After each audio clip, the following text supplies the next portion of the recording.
Doctor Bhimrao Ramji Ambedkar. ఈయన్ని Indian Christians మరో పేరుతో పిలుస్తారు, ఇండియన్ మోజేస్ అని. ఇండియాలో ఉన్న మరొక మోషే లాంటివాడి అంబేద్కర్ అని. అంబేద్కర్ నిజానికి ఒక రహస్య క్రైస్తవుడే, క్రైస్తవ్యానికి మంచి స్నేహితుడే, క్రైస్తవ్యానికి ఒక సహోదరుడు అని పిలుస్తారు.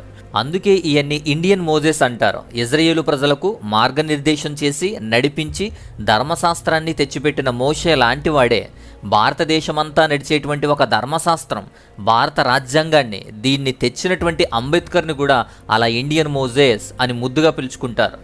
ముందుగా ఒక మంచి స్టేట్మెంట్తో స్టార్ట్ చేద్దాం. 1938 జనవరి 5వ తారీఖున క్రిస్టియన్స్ గ్యాదరింగ్స్లో ఆయన ఇచ్చినటువంటి ఒక స్టేట్మెంట్తోనే మనం స్టార్ట్ చేద్దాం. I have a great impact on my mind of two great personalities, Buddha and Jesus Christ. ఇది స్వయంగా అంబేద్కర్ గారే ఇచ్చినటువంటి ఒక స్టేట్మెంట్. అదేంటో కూడా మనం పూర్తిగా చూద్దాం. ఇప్పుడు ప్రాముఖ్యమైన విషయం ఏంటంటే బాబాసాహెబ్ అంబేద్కర్